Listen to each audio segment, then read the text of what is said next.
ऐसा व्रत बताइए जिससे समस्त पापों का नाश होए।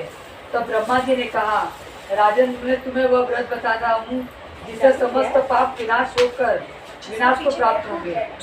वह ऋषि पंचमी का व्रत है, जिसके करने से नारी जाति के तमाम पाप दूर होकर पुण्य की भागी होती हैं।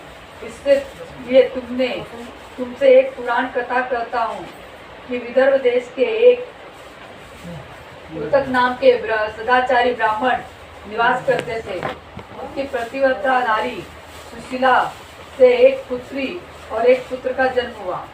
पुत्री सुविभूषण ने वेदों को संगोपांग अध्ययन किया। कन्या का समयानुसार एक सामान्य कुल में ब्याह कर दिया, पर विधि के विधान से वह कन्या विधवा हो गई। तो वह अपने सतीत्व की रक्षा को पति के घर रहकर ही करने लगी।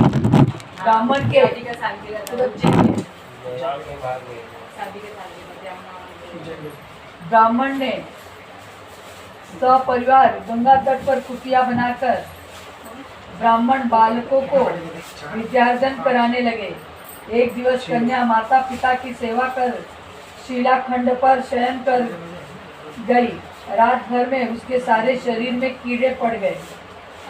सुबह जब कुछ शिष्यों ने उस कन्या को अचानक इस दशा में देखा, उसकी माता सुशीला को आवेदन किया कि गुरुपुत्री के दुख देखिए। गुरुपत्नी ने जाकर अपनी पुत्र की दशा देखी कि नाना तरह के विलाप करने लगी और वह पुत्री को उठाकर ब्राह्मण के पास लाती है।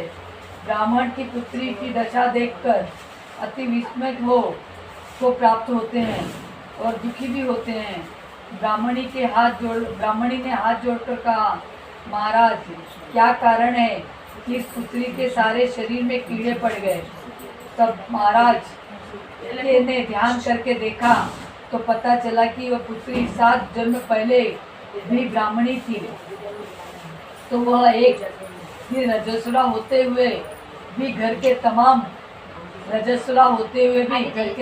बर्तन भोजन सामग्री छूनी। ऋषि पंचमी व्रत का भी अनादर कर देखने लगी।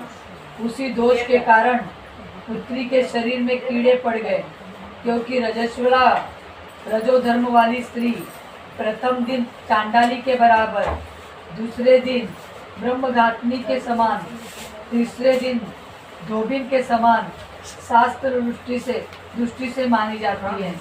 तुम्हारी कन्या ने ऋषि पंचमी के व्रत के दर्शन अपमान के साथ किए गए।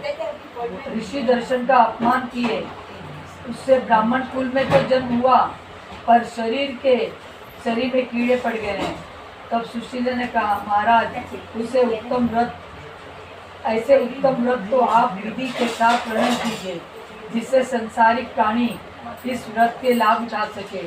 ब्राह्मण बोले, हे सहधर्मिणी, यह व्रत भाद्र मास के शुक्ल पक्ष की पंचमी को धारण किया जाता है।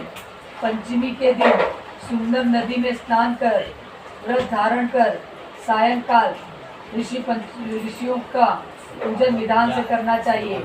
भूमि को गोबर से लीप कर उस पर अष्ट कमल दल बनाकर नीचे लिखे गए सप्त ऋषियों का स्थापन करें। प्रार्थना करनी चाहिए।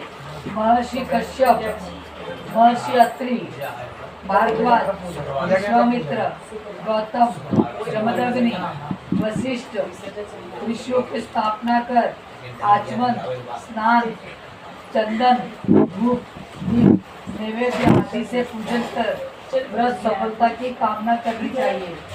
इस व्रत को करके उद्यापन की विधि भी करना चाहिए। चतुर्थी के दिन एक बार भोजन करके पंचमी के दिन व्रत प्रारंभ करें। सुबह नदी या जलाशय में स्नान करके गोबर से लीप करके सर्वतोभद्र चक्र बना के उस पर कलश स्थापन करें।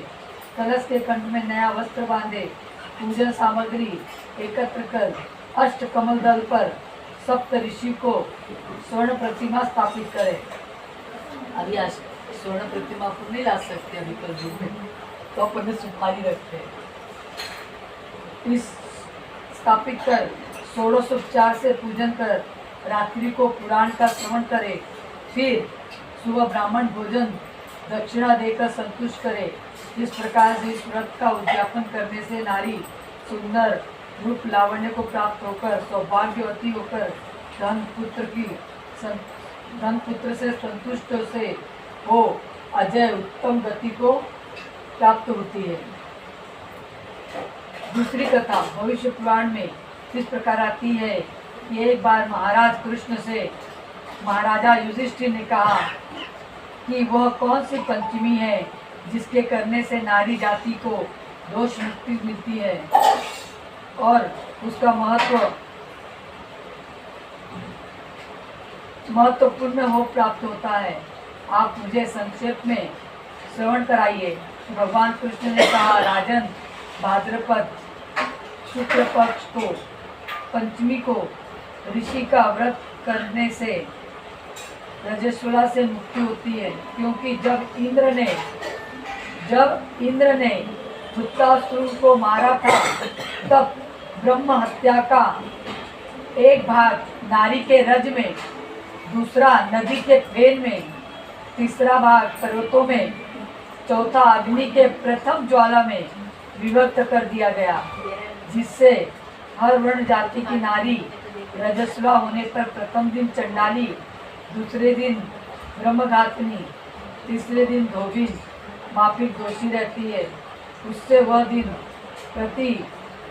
उस दिन वस्तु छूने से अपवित्र होकर दोष होता है। इस ऋषि पंचमी व्रत के करने से वह दोष मोक्ष होकर नारी पवित्रता को प्राप्त होती है। हे राजन, विदर्भ देश के एक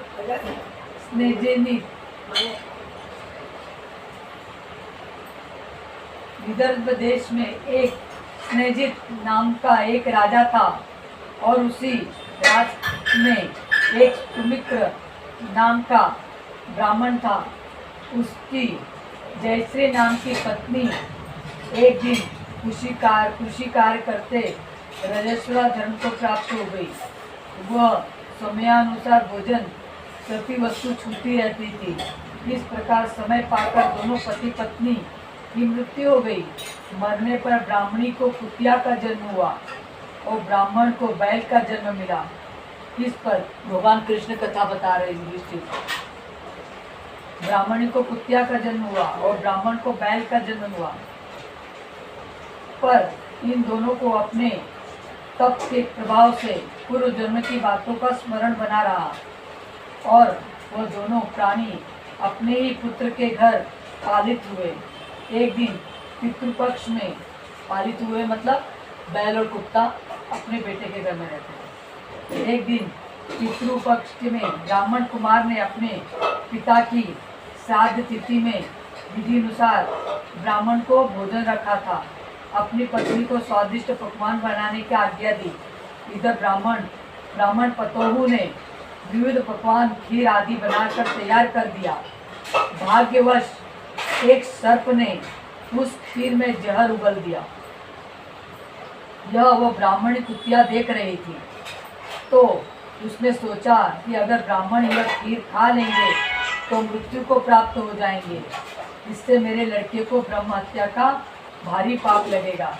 इससे उस खीर को कुतिया ने जानबूझकर झूठी कर दी। उस कुतिया को इतनी मार पड़ी कि उसकी कमर टूट गई। खीर फेंक कर दूसरी खीर बनाई, फिर श्राद्ध कर सब ब्राह्मणों को भोजन कराया। रात को कुतिया ने जाकर अपने पूर्व पति से, मतलब बैल को, दिन भर में होने वाली सारी घटना बताई। तो बैल बोला, ये तुम्हारे ही पाप के संसर्ग के कारण आज मुझे बैल होना पड़ा है, और मेरे ही लड़के ने आज दिन भर मुझे मुंह बांध कर जोता और एक मुट्ठी घास भी नहीं दिया। यह सारी बातें छुप कर ब्राह्मण बालक भी सुनता रहा। जिससे वह बड़ा दुखी हुआ और माता पिता दोनों को भोजन देकर वो रंज में वन में चला गया। उधर ऋषियों को उसने दंडवत करके पूछा, मेरे माता पिता कुतिया और बैल योनि में है और किस प्रकार इस योनि से छुटकारा पा सकेंगे। तो ऋषियों ने बताया, तुम्हारे माता पिता ने रजो धर्म दोष से कुतिया और बैल का जन्म पाया है, इससे तुम घर जाकर विधि से उत्तम ऋषि पंचमी के व्रत का फल अपने माता पिता को समर्पित कर दो, जिससे वह इस योनि से मुक्त होकर स्वर्ग को प्राप्त होंगे। मुनियों से विधि सुनकर ब्राह्मण पुत्र ने घर आकर विधि के साथ सर्वान्न सहित भाद्रपद शुक्ल पक्ष पंचमी को ऋषि पंचमी व्रत को किया और श्रद्धा से उत्तम व्रत का फल अपने माता पिता को समर्पित कर दिया, जिसके प्रभाव से वो क्रूर योनि से छूटकर दिव्य देव विमान पर चढ़कर आरूढ़ होकर स्वर्ग को प्राप्त हुए।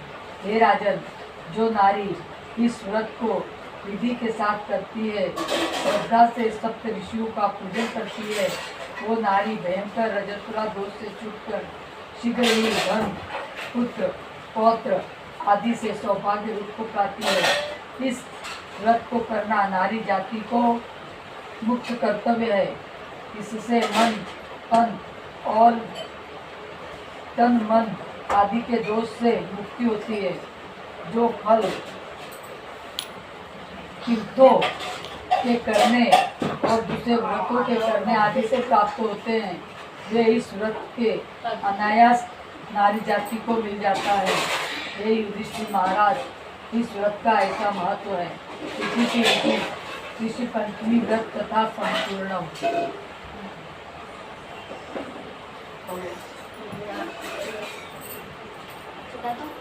कीजिए बात चला था।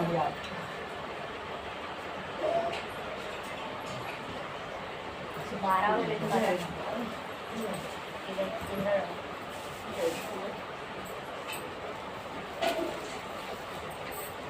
चलो आरती कर लेते हैं। तुम दे दो बेटा, बेटा बेटा आरती हो जाए तो आरती हो जाएगी। तो वो भी ना बट आरती हो जाती तो चलो कर लेना, आरती हो जाए। क्या आरती है ना, एक ही है, एक ही ओम जय जगदीश है जगदीश का। हाँ अभी आरती होने वाली है।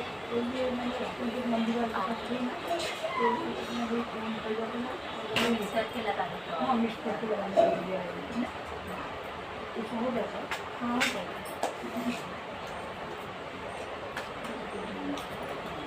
तो तेरे कपूर का एक वो है, देखना कपूर जलाने वाली चीज है।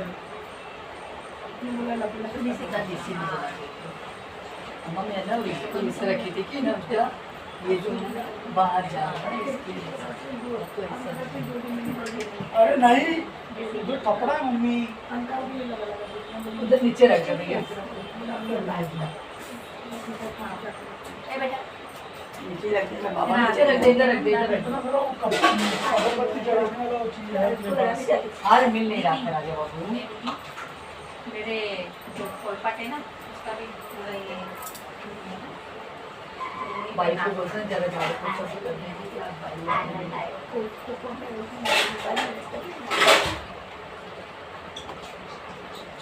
हाथ से उतर गया ना।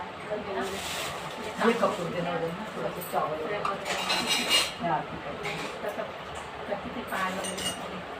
ओम जय जगदीश स्वामी जय जगदीश रे।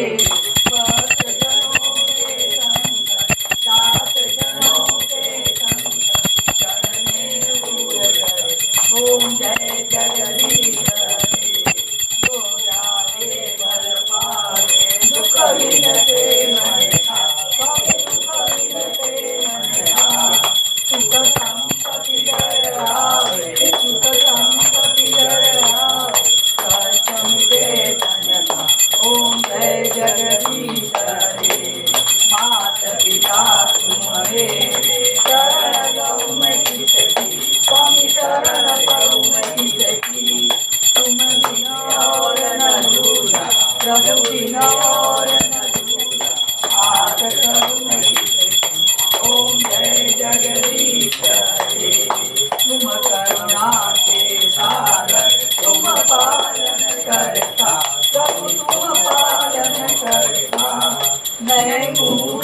पलटामी मैं सेवक आप स्वामी कृपा करो भरता ओम जय जगदीश हरे दीन बंधु भारता तुम ठाकुर मेरे स्वामी तुम रक्षक मेरे अपने हाथ उठाओ अपने शरण लगाओ द्वार पड़ा में तेरे ओम जय जगदीश हरे विषय विकार मिटाओ पाप हरो देवा क्षम पाप हरो देवा श्रद्धा भक्ति बढ़ाओ श्रद्धा भक्ति बढ़ाओ संतन की सेवा ओम जय जगदीश हरे कर्पूरगौरं गणावतारं संसारसारं भुजगेन्द्रहारं सदा वसन्तं हृदयारविन्दे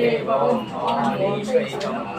मंगलम भगवान विष्णु मंगलम गरुड़ध्वज मंगलम पुंडरीकाक्षाय मंगलाय तनोहरि सर्वमंगल मंगले शिवे सर्वार्थ साधिके श्री शरण्ये त्र्यंबके गौरी नारायणी नमोस्तुते तुम्ही हो माता पिता तुम्ही हो बंधु सखा तुम्ही हो विद्या तुम्ही हो सर्वं मम देव शांताकारं भुजगशयनं पद्मनाभं सुरेशं विश्वाधारं गगनसदृशं मेघवर्णं सुमङ्गं श्रीलक्ष्मीकान्तं कमलनयनं योगिबीजानगम्यं वन्दे विष्णुभववर्णं सर्वलोकैकनाथम् अच्युतं केशवं श्रीरामनारायण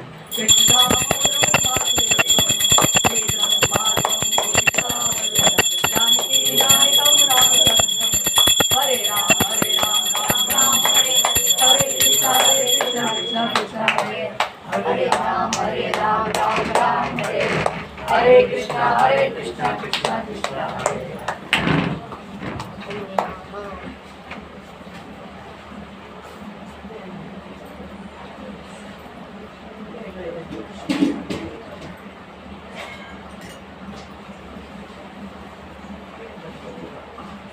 ओम ओम ओम ओम ओम ओम ओम नमः सप्तऋषियों के नाम तो लेने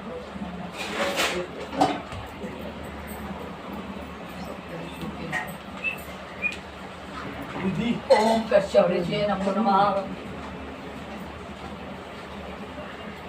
ओम अत्रे नमो नमः